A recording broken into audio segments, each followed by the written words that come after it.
Sur Thanksgiving, mes parents m'ont mis à la porte. Voici notre remerciement pour ton petit soutien, ont-ils dit.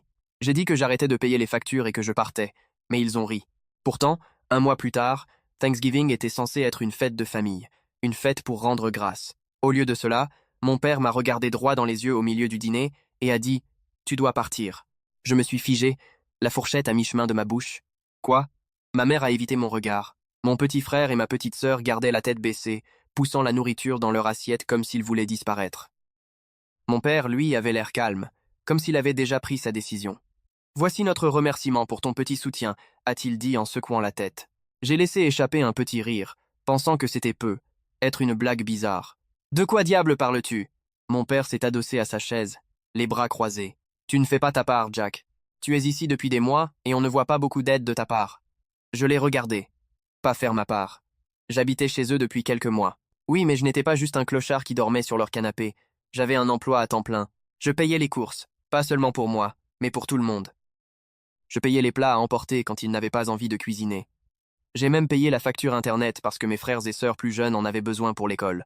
Et ça, sans compter les fois où j'ai aidé pour l'essence, de l'argent ou des réparations de voitures, quand mon père se plaignait d'être à court. Je n'attendais pas une médaille, mais qu'on me dise que je n'aidais pas du tout. C'était insensé, j'ai ricané. Tu es sérieux? J'ai payé des trucs. Pas assez, a coupé mon père. Tu es un homme adulte. Tu devrais te débrouiller tout seul. Et c'est là que j'ai compris. Ce n'était pas seulement une question de moi restant dans leur maison. C'était à propos de la conversation qu'on avait eue quelques jours plus tôt. Ils m'avaient demandé de payer pour les vacances.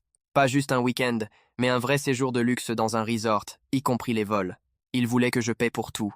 Au début, j'ai cru qu'ils plaisantaient. Quand j'ai réalisé que non, je leur ai dit non. Le visage de mon père s'est assombri et ma mère m'a regardé comme si je l'avais personnellement insulté.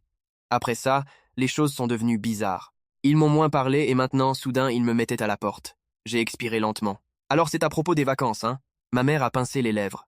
Jack, la famille se soutient. Écoutez, j'ai ri. Ouais. Et qu'est-ce que vous avez exactement fait pour me soutenir, vous? Mon père a frappé la table de sa main. Assez. Si tu n'es pas prêt à aider, alors tu peux partir. Aussi simple que ça. J'ai secoué la tête.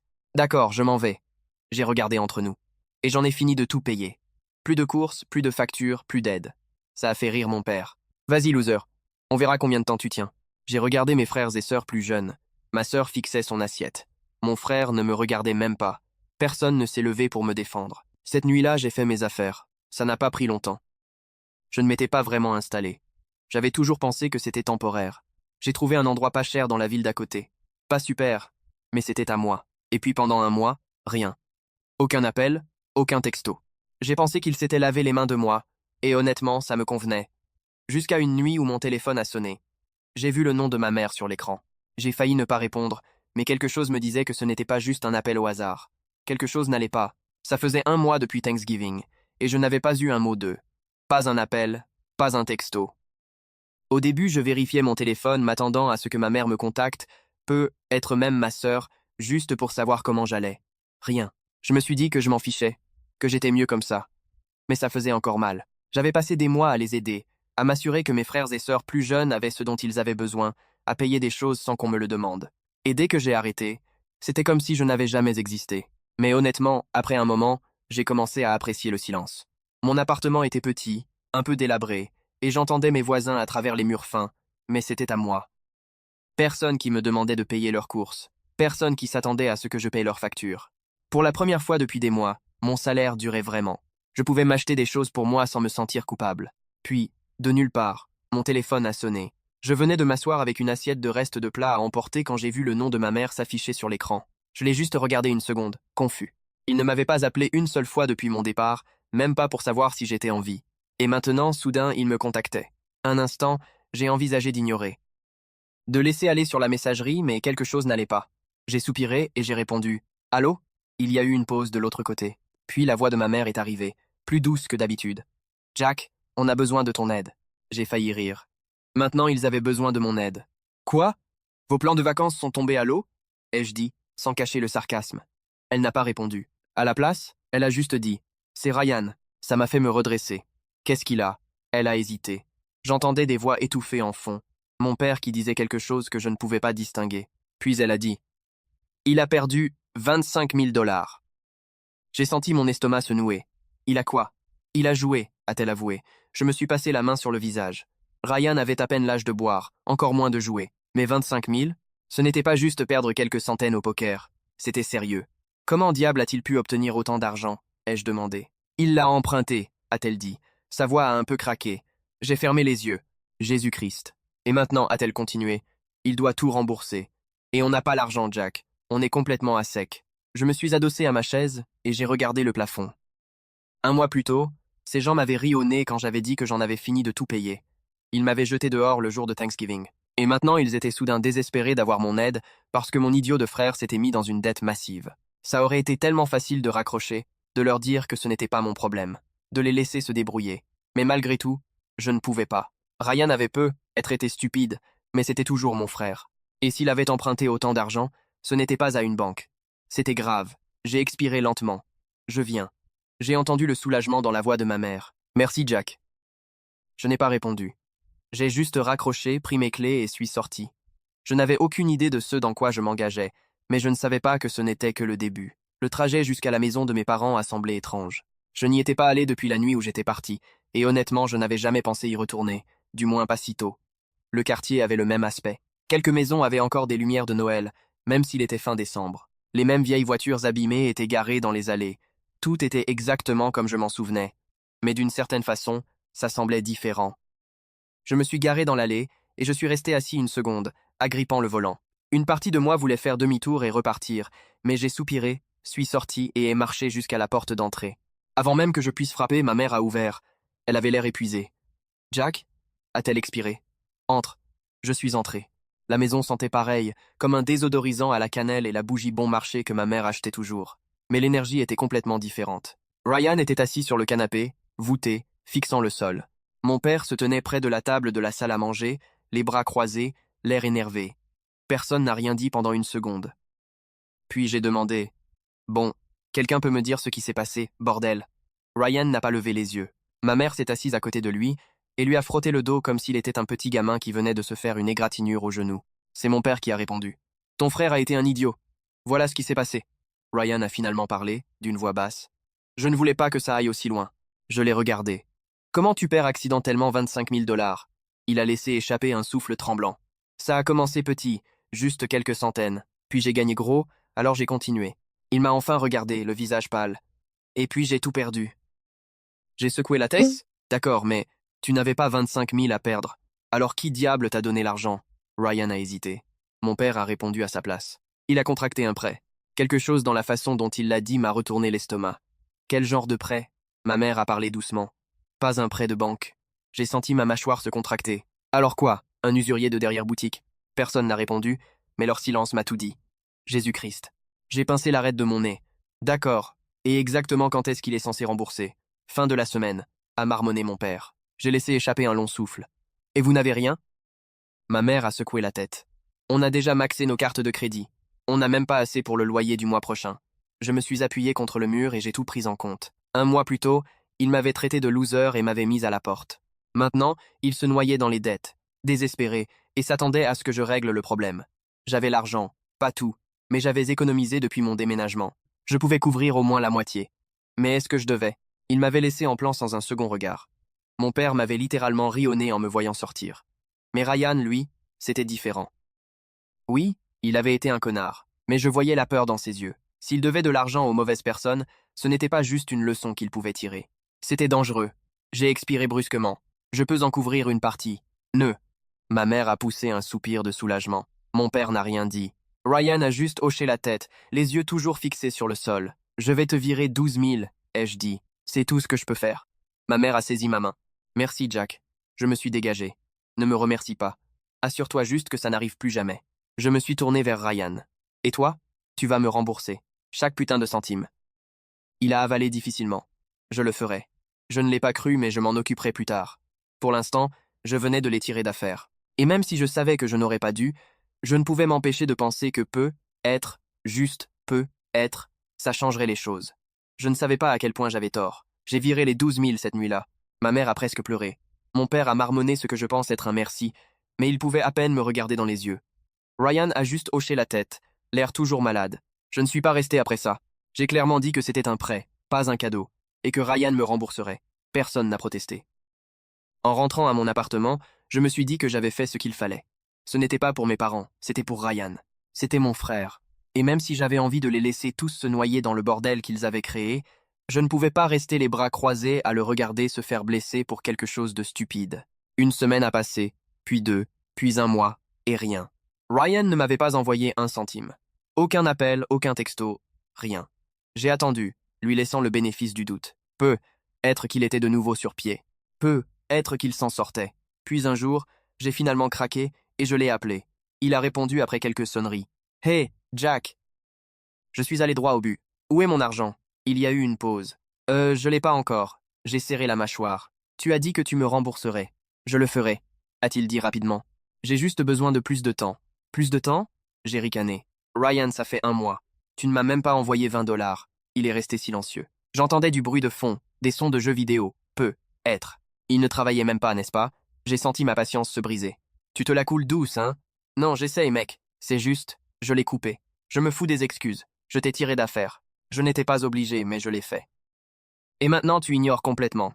Je n'ignore pas, a-t-il répliqué. C'est juste, les choses ont été dures. D'accord, j'ai ri amèrement. Ouais.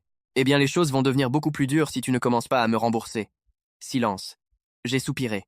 Peu importe. Débrouille-toi. Et j'ai raccroché. Je m'attendais au moins à quelque chose après ça. 100 $ par-ci, 50 par-là, mais toujours rien. Une semaine plus tard, j'ai décidé d'essayer avec mes parents. S'ils avaient de l'argent pour le tirer d'affaire, ils pouvaient l'aider à me rembourser, non? Alors j'ai appelé mon père. Dès qu'il a répondu, je suis allé droit au but. Hé, il faut qu'on parle de la dette de Ryan. Mon père a laissé échapper un soupir exaspéré. Qu'est-ce qu'il y a? Il ne m'a rien payé. Pas 1 centime. J'ai fait une pause. Qu'est-ce que tu veux dire? Tu lui as donné l'argent, c'était ton choix. Ma prise sur le téléphone s'est resserrée. Ce n'était pas un cadeau. Mon père a laissé échapper un rire sec. Eh bien, c'est ton problème. J'ai cru mal entendre. Pardon? Tu as choisi de l'aider, a répété mon père comme s'il expliquait quelque chose à un enfant. C'est de ta faute. Ne viens pas pleurer chez nous à cause de ça. J'étais tellement stupéfait que je ne savais même pas quoi dire au début. C'était tes mots exacts, ai-je finalement dit. La famille s'entraide. C'est ce que tu m'as dit quand tu m'as mis à la porte. Mais maintenant que j'ai besoin d'aide, soudain ça ne s'applique plus. Jack, tu es un adulte, a-t-il dit, la voix tranchante. Maintenant gère tes propres problèmes. J'ai laissé échapper un petit rire. Waouh, alors si vous avez besoin d'argent, la famille s'entraide. Mais quand c'est moi, je me débrouille tout seul. C'est la vie, a-t-il dit d'un ton dismissif. Tu n'aimes pas ça? Tant pis. J'ai senti une pure rage me monter le long de la colonne. Ils m'avaient supplié de revenir, supplié de les sauver, et dès qu'ils avaient obtenu ce qu'ils voulaient, ils m'avaient tourné le dos. Compris, ai-je dit froidement. Profite de ta vie, papa. J'ai raccroché. Je suis resté assis 1 minute, fixant mon téléphone, essayant de digérer à quel point leur égoïsme était profond. Et c'est là que j'ai réalisé quelque chose. Je n'allais pas laisser passer ça. Pas cette fois. Ils pensaient qu'ils pouvaient me marcher dessus. Ils allaient découvrir à quel point ils se trompaient. Je suis resté dans mon appartement à fixer mon téléphone, rejouant les mots de mon père encore et encore. Gère tes propres problèmes. C'est la vie. Ils pensaient vraiment qu'ils pouvaient juste m'utiliser et me jeter. Que je continuerais à jouer leur jeu, à les tirer d'affaire pendant qu'ils me marchaient dessus. Ils n'avaient aucune idée de qui ils avaient affaire. Je n'allais pas laisser passer ça. J'ai passé les jours suivants à réfléchir. Si Ryan n'allait pas me rembourser, et que mes parents allaient juste hausser les épaules, j'avais besoin d'une autre façon de récupérer mon argent. Et puis une idée m'a frappé. Une idée tellement simple que je n'arrivais pas à croire que je n'y avais pas pensé avant. J'avais toujours accès aux comptes Wi-Fi et câbles de mes parents. Je les avais mis en place quand j'habitais là. Les factures étaient toujours à mon nom parce que, tu sais, c'était moi qui payais. Et devine quoi? Ils n'avaient jamais changé les informations de facturation après mon départ. Alors j'ai ouvert une session et j'ai tout annulé. Internet disparu. Câble coupé. Service de streaming désactivé. Ils étaient officiellement hors réseau. Je me suis adossé et j'ai attendu.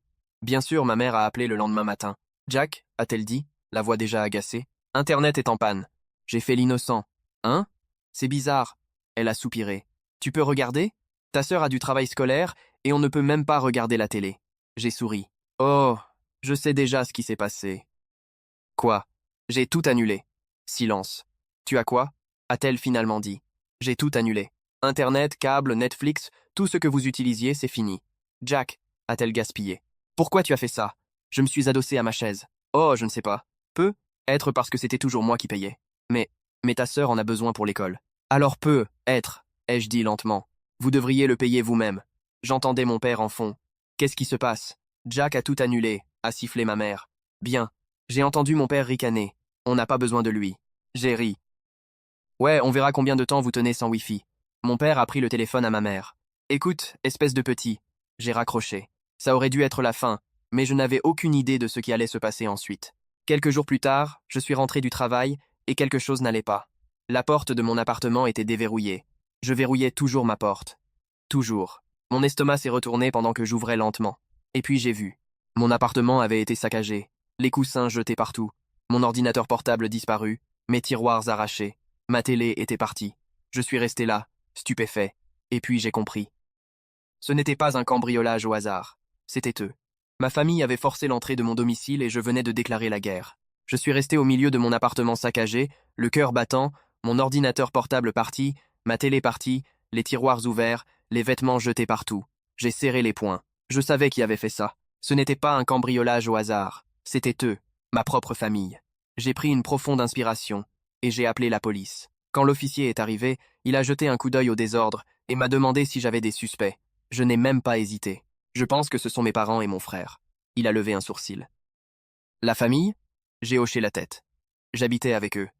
Ils m'ont mis à la porte et maintenant on n'est pas exactement en bons termes. J'ai expliqué toute la situation. L'argent, le Wi-Fi, la dette. Ils ont probablement pensé que c'était de la vengeance. L'officier a tout noté, puis a posé la grande question. Vous voulez porter plainte? J'ai hésité. Pas parce que j'avais des doutes, mais parce que c'était une grosse affaire. Si je portais plainte, ce ne serait plus juste un drame familial, ce serait réel. Mais ensuite j'y ai pensé. Ils avaient forcé l'entrée de mon domicile, m'avaient volé après que je les ai tirés d'affaire, après que je les ai aidés quand ils se noyaient dans les dettes. Et le pire, c'est qu'ils pensaient probablement que je ne ferais rien, que je prendrais juste le coup comme toujours. J'ai croisé le regard de l'officier. Oui, ai-je dit, je l'ai fait. Le lendemain, la police est allée chez mes parents. Je n'y étais pas, mais j'ai reçu un appel de ma mère juste après. Jack? Elle hurlait pratiquement. Qu'est-ce que tu as fait? Je me suis adossé à ma chaise. Vous avez forcé l'entrée de mon appartement. Vous m'avez volé mes affaires. Qu'est-ce que vous pensiez que j'allais faire? Ce n'était pas grave, a-t-elle répliqué. On a juste... Vous avez juste quoi? Ai-je cassé. M'apprendre une leçon. Repris ce que vous pensiez mériter. Dis-moi, maman, est-ce que tu te sens seulement mal pour ça? Elle est restée silencieuse. Puis, d'une voix plus basse, elle a dit « Tu n'étais pas obligé d'appeler les flics. » J'ai ri. « Oh, alors si je vous aide, je suis de la famille. Mais quand vous me cambriolez, je suis censé laisser passer. Ce n'était pas un vol. » A-t-elle essayé d'argumenter. « Les flics ne sont pas d'accord. » Elle a soufflé. « Jack, on peut arranger ça. Juste retire la plainte. » Non. Son souffle s'est coupé. « Quoi? » J'ai dit « Non. » Elle a gaspé comme si je venais de la gifler. « Jack, c'est sérieux.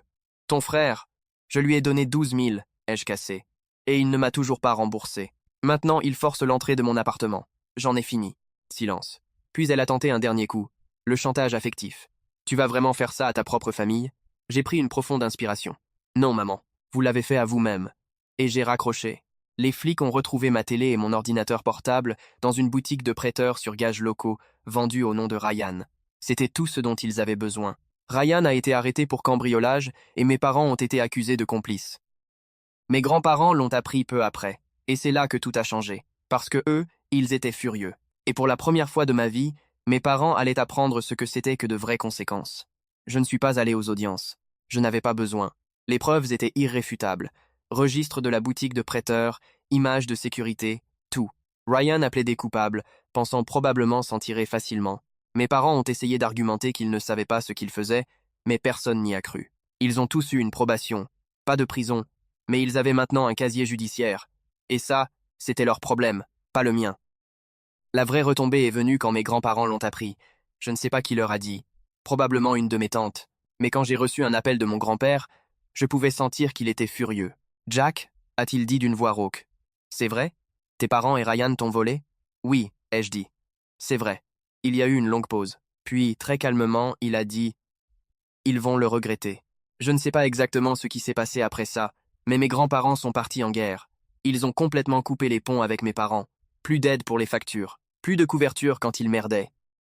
Mon père s'était toujours appuyé sur eux quand les choses allaient mal, mais maintenant il était seul. Et puis la cerise sur le gâteau. Mes grands-parents m'ont remboursé. Chaque putain de centime que Ryan me devait. Ils m'ont dit qu'ils ne voulaient pas que je porte ce fardeau, que j'avais déjà fait plus que assez. Et ils ont été très clairs sur une chose. Ils ne le faisaient pas pour mes parents. Ils le faisaient parce que j'étais le seul de la famille qui avait agi avec un minimum d'intégrité. C'est la dernière fois que j'ai parlé à mes parents. Ryan m'a envoyé un texto d'excuses à moitié foireux quelques mois plus tard. Probablement quelque chose que ma mère l'a forcé à faire, mais je n'ai pas répondu. Après tout ça, j'ai réalisé quelque chose. J'avais passé des années à essayer d'aider des gens qui ne m'aideraient jamais en retour. Et j'en avais fini. Désormais, je n'étais le sauveur de personne. Ni leur filet de sécurité, ni leur distributeur automatique. J'allais vivre ma vie pour moi, et si mes parents se retrouvaient encore dans la merde, ils pouvaient se débrouiller tout seuls. Abonne-toi pour plus d'histoires quotidiennes.